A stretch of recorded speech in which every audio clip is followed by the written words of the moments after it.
ಸಾಯಿರಾಮ್.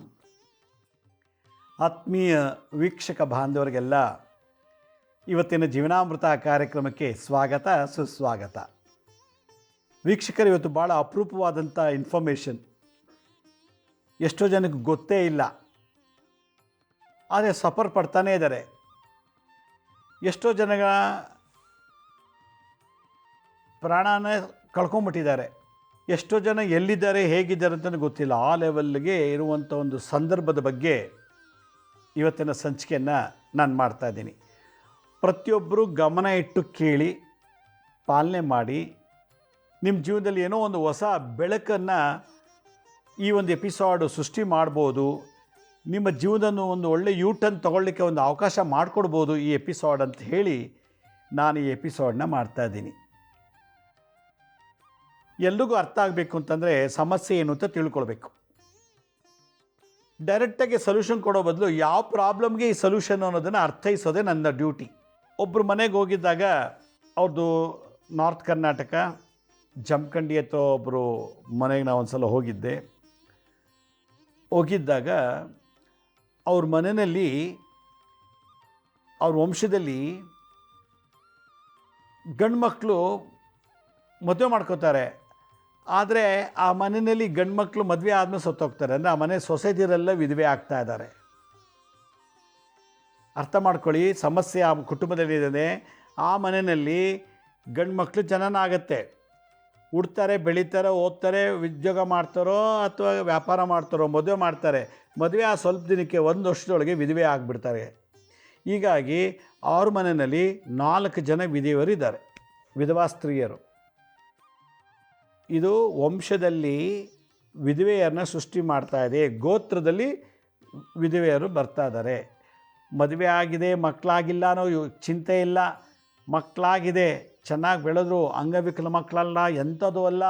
ಆದರೆ ಮದುವೆ ಆದಮೇಲೆ ಸತ್ತೋಗ್ಬಿಡ್ತಾರೆ ಗಂಡು ಮಕ್ಕಳು. ಇದು ಒಂದು ಗೋತ್ರದಲ್ಲಿರುವಂಥ ಒಂದು ವಿಶೇಷತೆ. ಎರಡನೇದು, ಮದುವೆ ಮಾಡಿದರೆ, ಆದರೆ ಮದುವೆ ಆದ ತಕ್ಷಣವೇ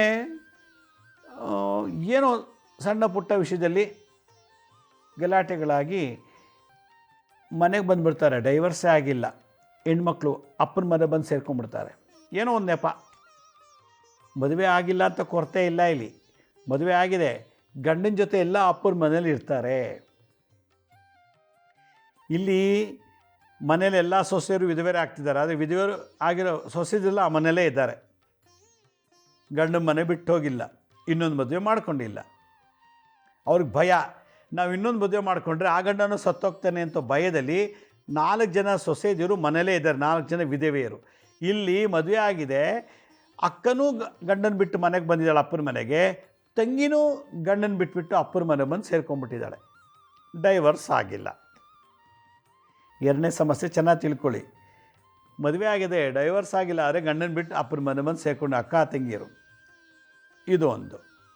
ಮೂರನೇ ಸಮಸ್ಯೆ, ನಮಗೆ ವ್ಯಾಪಾರ ಮಾಡಬೇಕು, ಓದಿದ್ದೀನಿ, ಕೆಲಸ ಸಿಕ್ಕಿಲ್ಲ, ವ್ಯಾಪಾರ ಮಾಡಬೇಕು ಅಂಥೇಳಿ ವ್ಯಾಪಾರಕ್ಕೆ ಕೈ ಹಾಕದ. 5 ಸಲ ವ್ಯಾಪಾರದಲ್ಲಿ ಕೈ ಸುಟ್ಕೊಂಡಿದ್ದಾನೆ. ಸ್ವಂತ ಅವನೇ ಮಾಡೋಕ್ಕೆ ಶುರು ಮಾಡಿ 6 ತಿಂಗಳು ಚೇಂಜ್ ಆಯಿತು. ಕೊನೆಗೆ ಸಾಲ ಜಾಸ್ತಿ ಆಗಿ ಮನೆ ಬಿಟ್ಟು ಹೊಟ್ಟೋಗ್ಬಿಟ್ಟಿದ್ದಾನೆ. ಸಾಲಗಾರರು ಮನೆ ಮುಂದೆ ಗಲಾಟೆ ಮಾಡ್ತಾರಂತ 5 ವೆರೈಟಿ ಬಿಸ್ನೆಸ್ಸು, ಒಂದು ಸಲ ಬಟ್ಟೆ ಬಿಸ್ನೆಸ್ಸು, ಇನ್ನೊಂದು ಯಾವುದೋ ಒಂದು ರಿಯಲ್ ಎಸ್ಟೇಟ್ ಅಂತ ಏನೋ ಒಂದು ಮಾಡಿ 5 ಬಾರಿ ಬಿಸ್ನೆಸ್ಸಿಗೆ ಕೈ ಹಾಕಿ ಸಾಲ ಮಾಡಿ ಇನ್ವೆಸ್ಟ್ ಮಾಡಿ ಲಾಸ್ ಆಗಿ ಮನೇಲಿ ಸಾಲ ತೀರ್ಸೋಕ್ಕಾಗ್ದೇ ಮನೆ ಬಿಟ್ಟು ಹೊಟ್ಟೋಗ್ಬಿಟ್ಟಿದ್ದಾನೆ. ಮನೆಯಲ್ಲಿ ತಂದೆ ತಾಯಿ ಹೆಂಡತಿ ಮಕ್ಕಳಿದ್ದಾರೆ, ಆದರೆ ಸಾಲ ಮಾಡಿದಂಥ ವ್ಯಕ್ತಿ ಮನೇಲಿ ಇಲ್ಲ. ಈಗ ಅವನು ಹುಡುಕಾಟ ನಡೀತಾ ಇದೆ. ಕಂಪ್ಲೇಂಟ್ ಕೊಟ್ಟುಬಿಟ್ಟು ಕೊಟ್ಟಂಥ ಚೆಕ್ ಕೊಟ್ಟಿದ್ದ ಅದು ಬೌನ್ಸ್ ಆಗಿದೆ, ಎಲ್ಲ ಮಾಡಿ ಎಲ್ಲಿದ್ದಾನೆ ಅಂತ ಹುಡುಕ್ತಾ ಇದ್ದಾನೆ. ಈಗ ಮನೆಯಲ್ಲಿ ಒಬ್ಬ ಮಗ ಇಲ್ಲ, ಹೆಂಡತಿ ಮಕ್ಕಳು ಅಪ್ಪ ಅಮ್ಮ ಇದ್ದಾರೆ, ಮಗ ಕಣ್ಣು ಕಾಣ್ತಿಲ್ಲ, ಸಾಲ ಜಾಸ್ತಿ ಆಗಿದೆ ಅಂತ. 3ನೇ ಸಮಸ್ಯೆ ಇದು. 4ನೇ ಸಮಸ್ಯೆ ಏನಪ್ಪ ಅಂತಂದರೆ, ಒಬ್ಬರು ಯಾರೋ ಕೆಲಸ ಕೊಡಿಸ್ತೀನಿ ಅಂತ ಹೇಳಿ ಒಂದು 25-35 ಲಕ್ಷ ತೊಗೊಂಡ್ಬಿಟ್ಟಿದ್ದಾರೆ. ಗೌರ್ಮೆಂಟ್ ಜಾಬ್ ಕೊಡಿಸ್ತೀನಿ, ನನಗೆ MP ಗೊತ್ತು, MLA ಗೊತ್ತು, ಮಿನಿಸ್ಟ್ರು ಗೊತ್ತು ಅಂತ. ಆ ಮಿನಿಸ್ಟ್ರಿಗೂ ಕರ್ಕೊಂಡೋಗಿ ಪರಿಚಯ ಮಾಡಿಸಿದ್ದಾನೆ, MLA ಹತ್ರನೂ ಕರ್ಕೊಂಡೋಗಿ ಪರಿಚಯ ಮಾಡಿಸಿದ್ದಾನೆ. ಇವ್ರಿಗೆ ಅಷ್ಟು ಪವರ್ ಇದೆ, ಇನ್ಫ್ಲುಯೆನ್ಸ್ ಇದೆ ಅಂದ್ಬಿಟ್ಟು ಅವನು 25 ಲಕ್ಷನ ಏನೋ ತಂದು ಕೊಟ್ಟಿದ್ದಾನೆ ಗೌರ್ಮೆಂಟ್ ಜಾಬ್ ಕೊಡಿಸ್ಲಿ ಅಂತ. ಯಾವುದೋ ಒಂದು ಯೂನಿವರ್ಸಿಟಿನಲ್ಲಿ ಕೆಲಸ ಸಿಗುತ್ತೆ ಅಂಥೇಳಿ 25 ಲಕ್ಷ ಕೊಟ್ಟಾಯಿತು. ಆದರೆ 1 ವರ್ಷ ಆದರೂ ಕೆಲಸ ಸಿಕ್ಕಿಲ್ಲ, ದುಡ್ಡು ವಾಪಸ್ ಬಂದಿಲ್ಲ. ಹೀಗಾಗಿ ಆ ಹುಡುಗಂಗೆ ಭಾಳ ಬೇಜಾರಾಗಿ ಆತ್ಮಹತ್ಯೆ ಮಾಡ್ಕೊಂಬಿಟ್ಟ. ದುಡ್ಡು ಹೋಯ್ತು, ಮಗನ ಹೋದ, ಕೆಲಸನೂ ಇಲ್ಲ. ನೋಡಿ, ಆತ್ಮಹತ್ಯೆ ಆಯಿತು. ಯಾಕೆಂದರೆ ಅಪ್ಪನಿಗೆ ಬಲವಂತ ಮಾಡಿ ಸಾಲ ಮಾಡಿಸಿ ಎತ್ಕೊಂಬಂದ 25 ಲಕ್ಷ. ಅಮ್ಮನಿಗೂ ಬಲವಂತ ಮಾಡಿ, ಅಮ್ಮ ಗಂಡನಿಗೆ ಹೇಳಿ, ಗಂಡ ಹಿಂಗೋ ಮಾಡಿ 25 ಲಕ್ಷ ಏನೇನೋ ಮಾಡಿ ತಂದ. ಅವ್ರಿಗೆ 25 ಲಕ್ಷ ತೀರ್ಸೋಕ್ಕಿಗೆ ಸಾಮರ್ಥ್ಯತೆ ಇಲ್ಲ, ಯೋಗ್ಯತೆ ಇಲ್ಲ. ನನ್ನಿಂದ ಹಿಂಗಾಯ್ತಲ್ಲ, ಅಪ್ಪ ಸಾಲಗಾರನಾದ, ಇಲ್ಲಿ ಕಡೆ ಕೆಲಸನೂ ಇಲ್ಲ ಅಂಥೇಳಿ ಕೆಲಸಕ್ಕೆ ಸಿಕ್ಕಿಲ್ಲ, ಮನೆಗೆ ದುಡ್ಡು ವಾಪಸ್ ಬಂದಿಲ್ಲ. ಹೀಗಾಗಿ ನನ್ನಿಂದ ಎಲ್ಲ ವೇಸ್ಟು, ನಾನು ಜಗತ್ತಲ್ಲಿದ್ದರೆ ವೇಸ್ಟು ಅಂಥೇಳಿ ಸ್ವಯಂ ಆತ್ಮಹತ್ಯೆ ದೋಷ ಆಯಿತು. ಈಗ ಕೆಲಸಕ್ಕೆ ಅಂತ ಹೋಗಿ ಆತ್ಮಹತ್ಯೆ ಮಾಡಿಕೊಂಡ, ದುಡಿಮೆ ಮಾಡಲಿಕ್ಕೆ ಹೋಗಿ ವ್ಯಾಪಾರ ಮಾಡಿ ಸಾಲಗಾರನಾಗಿ ಎಲ್ಲ ನಷ್ಟ ಆಯಿತು, ಮನೆ ಬಿಟ್ಟು ಹೊಟ್ಟೋದ. ಬದುಕಿದಾನೋ ಸತ್ತಿದಾನೋ ಇದುವರೆಗೂ ಗೊತ್ತಿಲ್ಲ. ಒಟ್ಟಿನಲ್ಲಿ ಅವ್ನು ಯಾರ ಕೈಗೂ ಸಿಗ್ತಿಲ್ಲ ಸಾಲ ಮಾಡಿರೋದು. ಸಾಲಗಾರರು ಹುಡುಕಾಟ, ಕಂಪ್ಲೇಂಟ್ ಎಲ್ಲ ಕೊಟ್ಟರು, ಪೇಪರಲ್ಲಿ ಹಾಕ್ಸಿದಂತೆ ಕಾಣೆಯಾಗಿದ್ದಾನೆ ಅಂತೇಳಿ ಹಾಕ್ಸಿದಾರಂತೆ. ಈ ಲೆವೆಲಿಗೆ ಅವನಿಗೆ ಜಾತಕ ನಡೀತಾ ಇದೆ. ಮೊದಲನೇದು, ಮನೆಯಲ್ಲಿ ಗುರುಶಾಪ ಇದೆ ಅವರಿಗೆ. ಅದಕ್ಕೆ 4 ಜನ ಸೊಸೆಯರು ವಿಧವೆಯರೇ, ಅವ್ರ ವಂಶಾಭಿವೃದ್ಧಿ ಆಗ್ತಿಲ್ಲ. ಎರಡನೇದು, ಗುರುಬಲ ಇಲ್ಲ ಅಂದಾಗ ಮದುವೆ ಮಾಡಿದ್ದಾರೆ, ಗಂಡ ಹೆಂಡ್ರಿಬ್ರು ಜಾತಕ ಮ್ಯಾಚೇ ಆಗಲ್ಲ, ಗುರುಬಲ ಇಲ್ಲ ಅಲ್ಲಿ. ಯೋನಿಕೂಟ, ನಾಡಿಕೂಟ, ಗಂಡಕೂಟ ಎರಡೂ ಮ್ಯಾಚ್ ಆಗಿಲ್ಲ. ಮದುವೆ ಆಯಿತು, ಆದರೆ ಗಂಡಿರ ಮನೆ ಇಲ್ಲ, ಅಕ್ಕ ತಂಗಿರ ಅಪ್ಪನ ಮನೆಗೆ ಬಂದು ಸೇರ್ಕೊಂಡ್ಬಿಟ್ಟಿದ್ದಾರೆ. ಗುರುಬಲ ಇಲ್ಲ. ಗುರುಬಲ ಇಲ್ದೋದಾಗ ಮದುವೆ ಆಯಿತು. ಮತ್ತು ಮನೇಲಿ ಗುರುಶಾಪ ಇದೆ, ಗೋತ್ರದಲ್ಲೇ ವಂಶಾಭಿವೃದ್ಧಿ ಇಲ್ಲ. ಎಲ್ಲ ಮಕ್ಕಳು ಕಣ್ಮುಂದೆ ಸತ್ತೋದ್ರು, 4 ಜನ ಸೊಸೆರು ಮನೇಲಿದ್ದಾರೆ. ಯಾವ ಸೊಸೆಗೆ ಬೈಯೋದು? ಈ ಸೊಸೆ ಬಂದಮೇಲೆ ಮಗ ಸತ್ತೋದ, ಈ ಸೊಸೆ ಕಾಲಿಟ್ಟಲ್ಲಿ ಮಗ ಸತ್ತೋದ ಅಂತ ಅವ್ರು ಅಂತಾರೆ. ಆದರೆ ಒಬ್ಬ ಮಗ ಓಕೆ, ಎಲ್ಲ ಸೊಸೆದರು ಬಂದಾಗ ಮಗ ಸತ್ತೋಗಿದ್ದಾನೆ ಅಂದರೆ ಲೆಕ್ಕ ಹಾಕಿ ನೋಡಿದಾಗ ಅಲ್ಲಿ ಆ ಗೋತ್ರದಲ್ಲೇ ಗುರುಶಾಪ ಇದೆ. ಮದುವೆ ಆಗಿದ್ದಾರಲ್ಲ ಆ 4 ಜನ ಸೊಸೆರು, ಅವರಲ್ಲೂ ಗುರುಶಾಪ ಇದೆ. ಮೂರನೇದು, ಎಲ್ಲ ಬಿಸ್ನೆಸ್ಸು ಮಾಡ್ತೀನಿ ಅಂತೇಳಿ ಸಾಲ ಮಾಡಿಬಿಟ್ಟೆಲ್ಲ ಮಾಡಿ ಲಾಸ್ ಆಯಿತು, ಅವನು ಗುರುಬಲ ಇಲ್ಲ, ಗುರುಶಾಪ ಇದೆ, ಗುರುದ್ರೋಹ ಇದೆ, ಅವನಿಗೆ ವ್ಯಾಪಾರದಲ್ಲಿ ಅಭಿವೃದ್ಧಿ ಇಲ್ಲ. ಕೆಲಸಕ್ಕೆ ಸಿಗ್ತಿ 25 ಲಕ್ಷ ಕೊಟ್ಟ, ನಾನು ಕೆಲಸ ಸಿಗುತ್ತೆ ಅಂತೇಳಿ ಆತ್ಮಹತ್ಯೆ ಮಾಡಿಕೊಂಡ. ಗುರುಬಲ ಇಲ್ಲ, ಕೆಲಸ ಸಿಕ್ಕಿಲ್ಲ, ಆತ್ಮಹತ್ಯೆ ಮಾಡಿಕೊಂಡ. ಗುರು ನೀಚನಾದಾಗ ಆತ್ಮಹತ್ಯೆ ಮಾಡಿಸ್ತಾನೆ. ಗುರು ನೀಚನಾದಾಗ ದೇಶಾಂತರ ಸಂಚಾರಿ ಯೋಗ ಬರ್ತದೆ. ಗುರುಬಲ ಇಲ್ಲ, ಮದುವೆ ಆದಾಗ ಗಂಡ ಹೆಂಡು ಸಂಸಾರ ಮಾಡೋಕ್ಕಾಗಲ್ಲ. ಈ ಥರ ದೋಷಗಳು ಇವತ್ತಿನ ಸಮಾಜದಲ್ಲಿ ಭಾಳಷ್ಟು ಎದ್ದು ಕಾಣ್ತಾ ಇದೆ. ಇದೆಲ್ಲ ಇಷ್ಟರಲ್ಲೇ ಅಲ್ಲ, ಇನ್ನೆಲ್ಲ ಕ್ಷೇತ್ರದಲ್ಲೂ ಇದೆ. ಕೆಲವು ಮನೆಯಲ್ಲಿ ಹುಡುಗ ಹುಡುಗಿರು ಲವ್ ಮಾಡ್ತಾರೆ, ಆದರೆ ಮದುವೆ ಆಗಲ್ಲ. ಲವ್ ಮಾಡೋದಕ್ಕೆ ಗ್ರಹ ಯಾವುದು? ಶುಕ್ರ ಗ್ರಹ. ಶುಕ್ರ ಪ್ರಭಾವದಿಂದ ಲವ್ ಮಾಡ್ತಾರೆ ವರ್ಷಗಟ್ಟಲೆ, 2 ವರ್ಷ, 3 ವರ್ಷ, 4 ವರ್ಷ. ಗುರುಬಲ ಇಲ್ಲ, ಮದುವೆ ಆಗ್ತಿಲ್ಲ. ಗುರುಬಲ ಇಲ್ದೋದಾಗ ಅವಳು ಇನ್ನೊಬ್ಬಳು ಮದುವೆ ಮಾಡ್ಕೊಂಡು ಲವ್ ಮಾಡಿರ್ತಾರೆ ಇಬ್ಬರು. ಇವಳು ಇನ್ನೊಬ್ಬಳು ಮದುವೆ ಮಾಡ್ಕೊತಾಳೆ, ಯಾಕಂದ್ರೆ ಅವನಿಗೆ ಗುರುಬಲ ಎತ್ತಿ ಇವಳು ಮದುವೆ ಮಾಡ್ಕೊಂಬಿಟ್ಟ, ಅಟ್ರಾಕ್ಟ್ ಆಗೋಯ್ತು. ಇವನು ಅಯ್ಯೋ ನಾನು ಲವ್ ಮಾಡಿದೆ ಇವಳನ್ನ 5 ವರ್ಷ ಲವ್ ಮಾಡಿದೆ, ಇವಳು ನಾನು ಮದುವೆ ಮಾಡ್ಕೊಳ್ದೆ, ಬೇರೆಯವ್ರ ಜೊತೆ ಓಡೋಟೋದ್ಲಲ್ಲ, ಮದುವೆ ಆಗ್ಬಿಟ್ಲಲ್ಲ ಅಂತ ಇವನು ಗುರು ನೀಚನ ಆದಾಗ ಏನಾಗುತ್ತೆ? ಮದುವೆ ಬಲ ಇಲ್ಲಲ್ಲ, ವಿವಾಹ ಬಲ ಇಲ್ಲ. ಹಾಗಾಗಿ ಇವನು ಕೊರಗೋಕ್ರಿ ಡಿಪ್ರೆಷನ್ಗೆ ಹೋಗ್ತಾನೆ, ಇಲ್ಲ ಆತ್ಮಹತ್ಯೆ ಮಾಡ್ಕೊತಾನೆ, ಇಲ್ಲ ಮದುವೆನೇ ಆಗೋದಿಲ್ಲ. ನೋಡಿ, ಈ ಥರದೊಂದು. ಇನ್ನೊಂದು, ಮನೇಲಿ ಎಷ್ಟೋ ಜನಕ್ಕೆ ಗುರುವಿನ ಅನುಗ್ರಹ ಬೇಕು. ಗುರುವಿನ ಅನುಗ್ರಹ ಇಲ್ಲ ಅಂದರೆ ನಾವೇನೂ ಮಾಡೋಕ್ಕಾಗಲ್ಲ. ಒಬ್ಬ ದೊಡ್ಡ ವಿದ್ಯಾವಂತನಾಗಬೇಕು ಅಂದರೆ ಗುರುವಿನ ಆಶೀರ್ವಾದ ಇರಬೇಕು. ಒಬ್ಬ ದೊಡ್ಡ ಬಿಸ್ನೆಸ್ ಮ್ಯಾನ್ ಆಗಬೇಕು ಅಂದರೆ ಗುರುವಿನ ಆಶೀರ್ವಾದ ಇರಬೇಕು. ದೊಡ್ಡ ಉದ್ಯೋಗದಲ್ಲಿ IAS, IPS ಅಥವಾ ಏನೋ ದೊಡ್ಡ ಸರ್ಕಾರಿ ಕೆಲಸದಲ್ಲೋ ಅಥವಾ ಪ್ರೈವೇಟ್ ಕಂಪ್ನಿಯಲ್ಲಿ ಕೆಲಸ ಇದ್ದು ಕೈ ತುಂಬ ಸಂಬಳ ತೊಗೋತೀನಿ, ಅವ್ನು ಹಿಂದುಗಡೆ ಗುರುವಿನ ಅನುಗ್ರಹ ಇರಬೇಕು. ದೊಡ್ಡ ಸಿನಿಮಾ ಆ್ಯಕ್ಟ್ರು, ಸ್ಪೋರ್ಟ್ಸ್ ಮ್ಯಾನ್ ಆಗಬೇಕು ಅಂದರೆ ಗುರುವಿನ ಅನುಗ್ರಹ ಇರಬೇಕು. ಇದು ಯಾವುದೂ ಇಲ್ಲ ಅಂದಾಗ ನಾವು ಅಂದ್ಕೊಂಡಂಗೆ ಯಾವುದೂ ಆಗೋದೇ ಇಲ್ಲ, ಹೋರಾಟ ಜೀವನ ಆಗಿಬಿಡ್ತದೆ. ಒಂದು ವಿಷಯ ಹೇಳ್ತೀನಿ ನೋಡಿ, ತಾಯಿ ಜಾತಕದಲ್ಲಿ ಗುರುಶಾಪ ಇದ್ದರೆ ನಮಗೆ ತೊಂದರೆ ಆಗುತ್ತೆ, ಉಡೋ ಮಕ್ಳಿಗೆ ತೊಂದರೆ ಆಗುತ್ತೆ.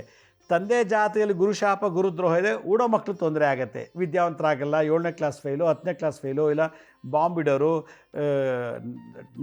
ನೆಕ್ಸಲೈಟ್ಸು ಅಥವಾ ಟೆರರಿಸ್ಟು, ಡ್ರಗ್ಸು, ಸ್ಮೋಕು, ಈ ಥರದ್ದೆಲ್ಲ ಕಾಲ ಕಳೆದು ಬಿಡ್ತಾರೆ. ಅಪ್ಪ ಅಮ್ಮನ ಎರಡರಲ್ಲೂ ಇಲ್ಲ, ಗೋತ್ರದಲ್ಲಿ ಇರ್ತದೆ. ಗೋತ್ರದಲ್ಲಿದ್ದಂತೂ ಇನ್ನೂ ಬಹಳ ದೋಷ. ಅಭಿವೃದ್ಧಿನೇ ಆಗಲ್ಲ, ಸಾವು, ಆತ್ಮಹತ್ಯೆ, ಆಕ್ಸಿಡೆಂಟ್ಸ್ ಈ ಥರ ಆಗಿಬಿಡ್ತದೆ. ಅದರಿಂದ ಗುರುವಿನ ಅನುಗ್ರಹ ಭಾಳ ಚೆನ್ನಾಗಿರಬೇಕು. 9 ಗ್ರಹಗಳಲ್ಲಿ ಗುರುಗ್ರಹ ಭಾಳ ವಿಶೇಷ. ಆ ಅನುಗ್ರಹ ಆಗಬೇಕು. ನೋಡಿ, ನಾನು ಎಷ್ಟೋ ಸಲ ಅಬ್ಸರ್ವ್ ಮಾಡಿದ್ದೀನಿ, ತಂದೆ ಹೆಬ್ಬೆಟ್ಟು ಹೊತ್ತುತ್ತಾನೆ, ತಾಯಿನೂ ಹೆಬ್ಬೆಟ್ಟು ಹೊತ್ತುತ್ತಾಳೆ. ಆ ವಂಶದ ಯಾರೂ ಕೂಡ ಅವರು ವಿದ್ಯಾವಂತರಲ್ಲ. ಆದರೆ ಮಗ ನೋಡಿದ್ರೆ ಡಾಕ್ಟರ್ ಆಗಿದ್ದಾನೆ, ಇನ್ನೊಂದು ಕುಟುಂಬದಲ್ಲಿ ಒಬ್ಬ ಇಂಜಿನಿಯರ್ ಆಗಿದ್ದಾನೆ, ಇನ್ನೊಬ್ಬ ಅಪ್ಪ ಅಮ್ಮ ಅನ್ಎಜುಕೇಟೆಡ್ ಅಮೆರಿಕದಲ್ಲಿದ್ದಾನೆ, IAS ಆಗಿದೆ, IPS ಮಾಡಿದ್ದಾರೆ. ಆದರೆ ಆ ಗೋತ್ರದಲ್ಲಿ ಗುರುಶಾಪ ಇದೆ, ಆದರೆ ಇವನಿಗೆ ಇಲ್ಲ. ಯಾಕೆ ಅಂದರೆ ಪೂರ್ವಜನ್ಮದಲ್ಲಿ ಗುರು ಸೇವೆ ಚೆನ್ನಾಗಿ ಮಾಡಿರ್ತಾನೆ. ಆದ್ದರಿಂದ ಗುರುವಿನ ಕೃಪಾ ಕಟಾಕ್ಷ ಇದ್ದರೆ ಅನ್ಎಜುಕೇಟೆಡ್ ಫ್ಯಾಮಿಲಿ ಇದ್ದರೂ ಕೂಡ ಅವನು ವಿದ್ಯಾವಂತನಾಗಿಬಿಡ್ತಾನೆ. ದಟ್ಟು ದಾರಿದ್ರ್ಯದಲ್ಲಿರುವಂಥ ವಂಶದಲ್ಲಿ ಹುಟ್ಟಿದ್ರೂ ಕೂಡ ದೊಡ್ಡ MLA MP ಆಗಿಬಿಡ್ತಾನೆ. ಇದಕ್ಕೆ ಕಾರಣ ಪೂರ್ವಜನ್ಮದ ಗುರುವಿನ ಕೃಪಾ ಕಟಾಕ್ಷ. ಗುರುವಿನ ಆಶೀರ್ವಾದ ಬೇರೆ, ಗುರುವಿನ ಕೃಪಾ ಕಟಾಕ್ಷ ಬೇರೆ. ಗುರು ಆಶೀರ್ವಾದ ಅಂದ್ರೇನು? ಬೇಗ ಮದುವೆ ಆಗಲಿ ಅಂತ ಗುರು ಆಶೀರ್ವಾದ ಮಾಡಿದ್ರೆ ಮದುವೆ ಆದ ತಕ್ಷಣ ಆ ಗುರುವಿನ ಆಶೀರ್ವಾದ ಎಕ್ಸ್ಪೈರ್ ಆಗಿಬಿಡ್ತದೆ. ಬೇಗ ಒಳ್ಳೆ ಸಂತಾನ ಆಗಲಿ ಅಂತ ಆಶೀರ್ವಾದ ಮಾಡಿದ್ರೆ ಸಂತಾನ ಆದ ತಕ್ಷಣ ಗುರುವಿನ ಆಶೀರ್ವಾದ ಎಕ್ಸ್ಪೈರ್ ಆಗಿಬಿಡ್ತದೆ. ಗುರುವೇ ಸರ್ವಸ್ವ, ಗುರುವಿಗೆ ಗುಲಾಮನಾಗಬೇಕು, ಗುರುವಿಗೆ ಸರೆಂಡರ್ ಆಗಬೇಕು. ಯಾವುದಾದ್ರು ಒಂದು ಜನ್ಮದಲ್ಲಿ ಗುರು ಸೇವೆ ಚೆನ್ನಾಗಿ ಮಾಡಿಬಿಟ್ರೆ, ಗುರುಗಳಿಗೆ ಸರೆಂಡರ್ ಆಗಿಬಿಟ್ರೆ, ಸದಾ ಗುರುಸ್ಮರಣೆ ಮಾಡ್ತಿದ್ರೆ ಇನ್ನು ಮುಂದೆ ಎಲ್ಲ ಜನ್ಮಲ್ಲೂ ಕೂಡ ರಾಜಯೋಗ, ರಾಜರಾಜೇಶ್ವರಿ ಯೋಗ. ಮಂತ್ರಿ ಆಗೋದಕ್ಕೆ ರಾಜರಾಜೇಶ್ವರಿ ಯೋಗ ಬೇಕು. ಪ್ರೈಮ್ ಮಿನಿಸ್ಟರ್ ಆಗಬೇಕೆ ಸಾಮ್ರಾಟ್ ಯೋಗ ಬೇಕು. ಇಡೀ ಜಗತ್ತಿಗೆ ಪ್ರೆಸಿಡೆಂಟ್ ಆಗಬೇಕು ಅಂದರೆ ಚಕ್ರವರ್ತಿ ಯೋಗ ಬೇಕು. ಇದೆಲ್ಲ ಬರೋದು ಯಾರಿಂದ? ಯಾವ ದೇವರಿಂದಲ್ಲ. ಈ ಜನ್ಮದಲ್ಲಿ ನಮ್ಮ ಮನೆ ದೇವರು ಶ್ರೀನಿವಾಸ, ಮುಂದಿನ ಜನ್ಮಕ್ಕೆ ಈಶ್ವರ ಆಗ್ತೇನೆ ನಮ್ಮ ಮನೆ ದೇವರು. ಇನ್ನೊಂದು ಯಾವುದೋ ಜನ್ಮಕ್ಕೆ ಯಾವುದೋ ದೇವರು ನನಗೆ ಮನೆ ದೇವರು, ಮನೆ ದೇವಿ, ಕುಲದೇವಿ. ಆದರೆ ನಾನು ಬದಲಾವಣೆ ಆಗ್ತಿದ್ದಂಗೆ, ನನ್ನ ಜನ್ಮ ಬದಲಾವಣೆ ಆಗ್ತಿದ್ದಂಗೆ ಗೋತ್ರ ದೇವತೆಗಳು ಚೇಂಜ್ ಆಗ್ತಾರೆ. ಆದರೆ ಗುರುವಿನ ಕೃಪಾ ಕಟಾಕ್ಷ ಚೇಂಜ್ ಆಗಲ್ಲ. ಇದು ನಾನು ಕಂಡಿಡಿದಂಥ ರಿಸರ್ಚ್ ವಿಷಯ ಇದು. ಅದರಿಂದ ಎಷ್ಟೋ ಜನ MLA ಆಗಿದ್ದಾರೆ, MP ಗಳಾಗಿದ್ದಾರೆ. ಅವ್ರ ಅಪ್ಪ ಅಮ್ಮ ಅನ್ಎಜುಕೇಟೆಡ್, ಮನೇಲಿ MLA ಆಗಿದ್ದಾನೆ. ಆ ಅಪ್ಪ ಅಮ್ಮ ಅನ್ಎಜುಕೇಟೆಡ್, ಒಂದೊತ್ತು ಊಟಕ್ಕಿಲ್ಲ ಆದರೆ ಮಂತ್ರಿಗಳಾಗಿದ್ದಾರೆ.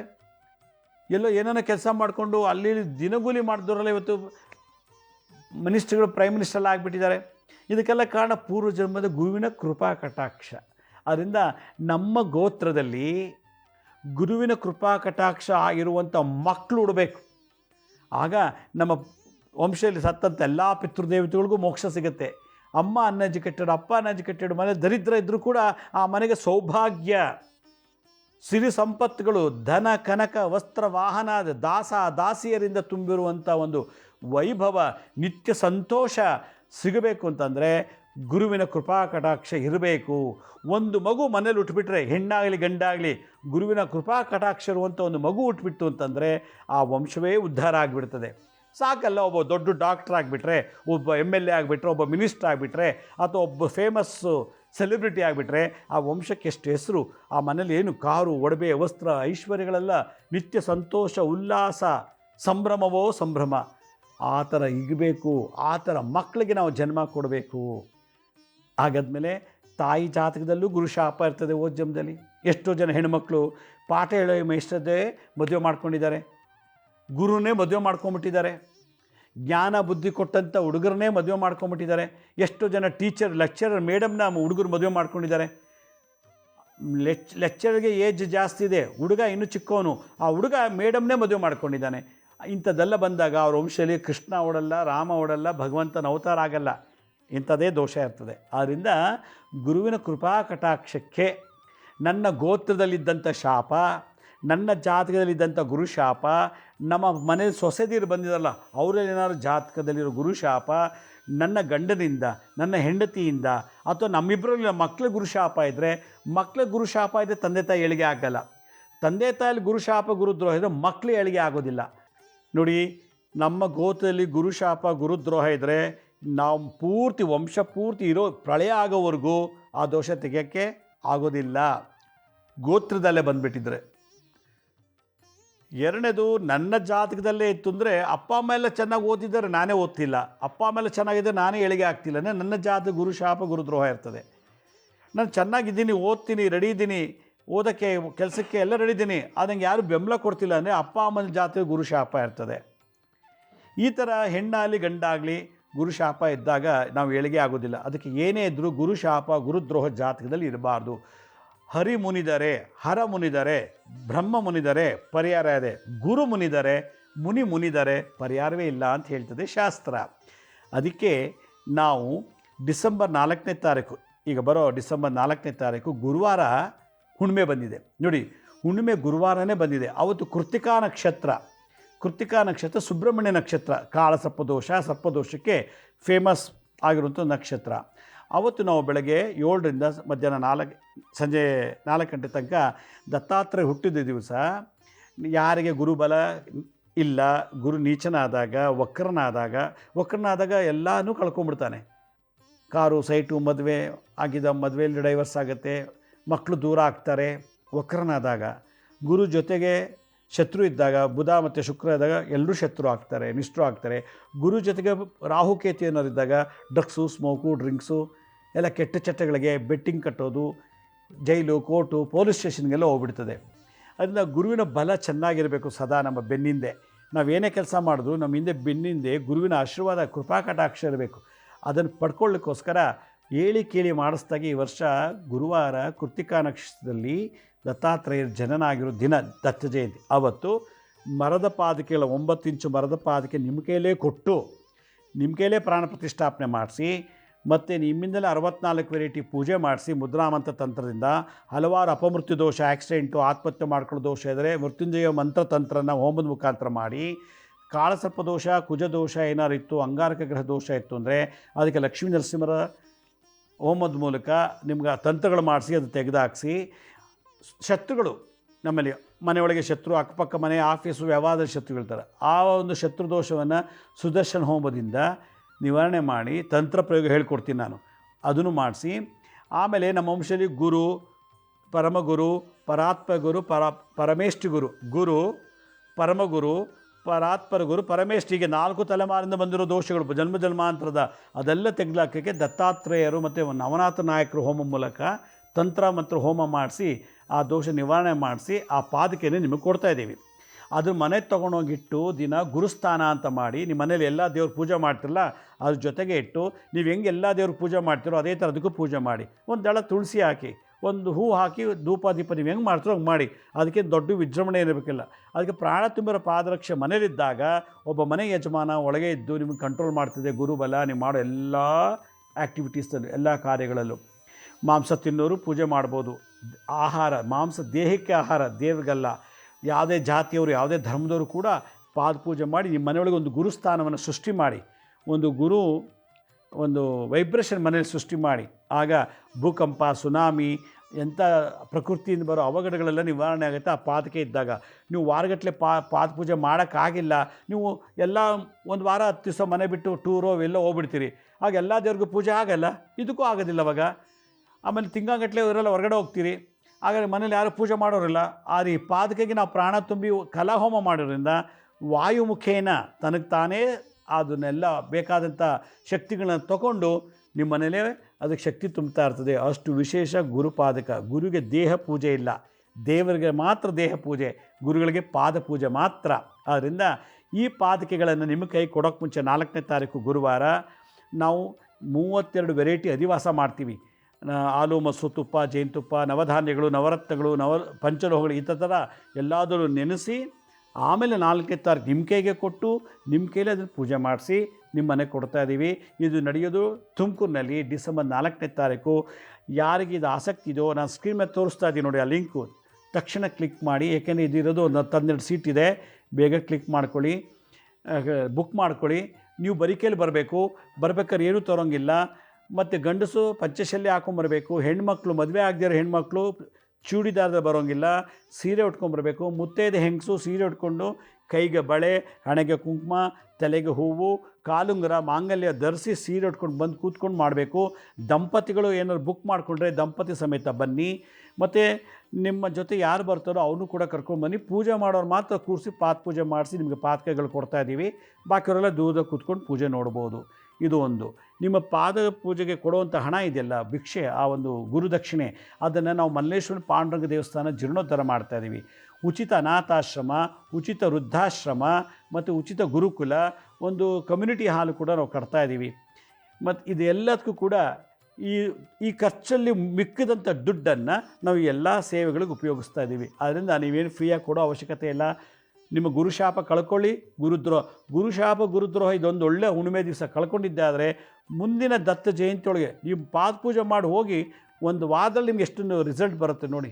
ಅಷ್ಟು ಪವರ್ ಇದೆ ಆ ಪಾದಪೂಜೆಯಲ್ಲಿ. ಯಾಕಂದರೆ ಅದಕ್ಕೆ ದೇಹ ಇಲ್ಲ, ಗುರುಪಾದ. ಎಲ್ಲ ದತ್ತಪೀಠಗಳಲ್ಲಿ ನೋಡಿ ಪಾದಕ ಪೂಜೆ ವಿನಃ ಶರೀರ ಪೂಜೆ ಇಲ್ಲ. ನಾವು ಇತ್ತೀಚೆಗೆ ಶುರು ಮಾಡಿದ್ದೀವಿ, ಗುರುಗಳಿಗೆ ಶರೀರ ಪೂಜೆ ಇಲ್ಲ.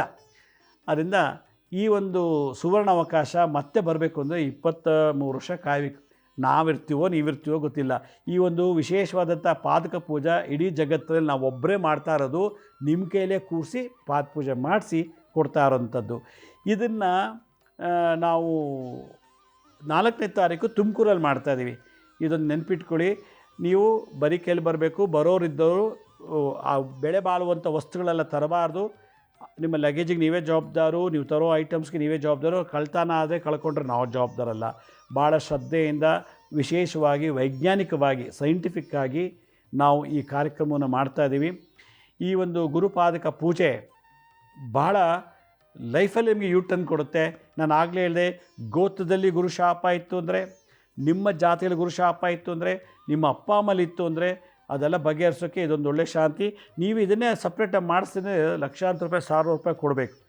ಅದರಿಂದ ಇದೊಂದು ಒಳ್ಳೆಯ ಸುವರ್ಣ ಅವಕಾಶ ಅಂತ ಹೇಳ್ತಾ ಈ ಕಾರ್ಯಕ್ರಮಕ್ಕೆ ಭಾಗವಹಿಸಿ. ಮತ್ತೊಮ್ಮೆ ಹೇಳ್ತಾನೆ, ಗುರುಪಾದಕ ಲಿಂಕ್ ಕ್ಲಿಕ್ ಮಾಡಿ ಅದರಲ್ಲೆಲ್ಲ ಡೀಟೇಲ್ಸ್ ಇದೆ ನೋಡಿ, ಭಾಗವಹಿಸಿ ಅಂತ ಹೇಳ್ತಾ, ನಮ್ಮ ಹಳೆ ಸಂಚಿಕೆ ನೋಡೋಕ್ಕಾಗಿಲ್ವೋ ಅವರು ನಮ್ಮ ಶಿರಡಿ ಸಾಯಿ ಭಿಕ್ಷಾ ಕೇಂದ್ರ, ಹೆಲ್ತ್ ಸೈನ್ಸ್ ಮತ್ತು SSBK ಜ್ಞಾನೋದಯ ಅಂತ ಒಂದು ಮ್ಯೂಸಿಕ್ ಚಾನಲ್ ಇದೆ. 3ಕ್ಕೂ ಸಬ್ಸ್ಕ್ರೈಬ್ ಮಾಡ್ಕೊಳ್ಳಿ. ಪಕ್ಕದ ಬೆಲ್ ಬಟನ್ ಪ್ರೆಸ್ ಮಾಡಿ, ನೋಡಾದ್ಮೇಲೆ ಲೈಕನ್ನು ಬಟನ್ ಪ್ರೆಸ್ ಮಾಡಿ. ಆ ಲಿಂಕನ್ನು ನಿಮ್ಮ ಬಂಧು ಮಿತ್ರರಿಗೆ ವಾಟ್ಸಪ್ ಮುಖಾಂತರ, ಇಮೇಲ್ ಮುಖಾಂತರ ಶೇರ್ ಮಾಡಿ. ಗುರುಜಿ ಲಕ್ಷ್ಮೀ ಶ್ರೀನಿವಾಸ್ ಅಂತೇಳಿ ಫೇಸ್ಬುಕ್ಕು, ಇನ್ಸ್ಟಾಗ್ರಾಮು, ಟ್ವಿಟ್ಟರು, ಲಿಂಕ್ಡ್ಇನ್ನಲ್ಲಿ ಕೂಡ ನಾವು ಟೈಮ್ ಟು ಟೈಮ್ ಅಪ್ಲೋಡ್ ಮಾಡ್ತೀವಿ. ಅಪಾಯಿಂಟ್ಮೆಂಟ್ಸ್ ಬೇಕಿದ್ದರೆ ಮಾತ್ರ www.lakshmisrinivas.in ಅಂತ ಲಿಂಕನ್ನು ಕ್ಲಿಕ್ ಮಾಡಿ. ಭಾಳಷ್ಟು ಸಮಸ್ಯೆಗಳು, ಸುಮಾರು 4000ಕ್ಕೂ ಹೆಚ್ಚು ಎಪಿಸೋಡ್ಸ್ನ ನಾವು ಯೂಟ್ಯೂಬಲ್ಲಿ ಅಪ್ಲೋಡ್ ಮಾಡಿದ್ದೀವಿ. ಅಲ್ಲಿ ಸರ್ಚ್ ಮಾಡಿ ಪರಿಹಾರ ಮಾಡ್ಕೊಳ್ಳಿ. ಆಗಲಿಲ್ಲ ಅಂದರೆ ಮಾತ್ರ ಅಪಾಯಿಂಟ್ಮೆಂಟ್ ತೊಗೊಳ್ಳಿ ಅಂತ ಹೇಳ್ತಾ ಇವತ್ತಿನ ಸಂಚಿಕೆಯನ್ನು ಮುಗಿಸ್ತಾ ಇದ್ದೀನಿ. ವೀಕ್ಷಕರೇ, ಮುಂದಿನ ಶನಿವಾರ ನಿಮ್ಮನ್ನು ಭೇಟಿ ಮಾಡಿ, ನಿಮ್ಮ ಫೋನ್ ಕಾಲ್ ರಿಸೀವ್ ಮಾಡಿ ಪರಿಹಾರ ತಿಳಿಸುವಂಥ ಕಾರ್ಯಕ್ರಮದಲ್ಲಿ ಭೇಟಿ ಮಾಡ್ತೀನಿ. ಅಲ್ಲಿವರೆಗೂ ನನ್ನ ನಮಸ್ಕಾರ. ಸಾಯಿರಾಮ್.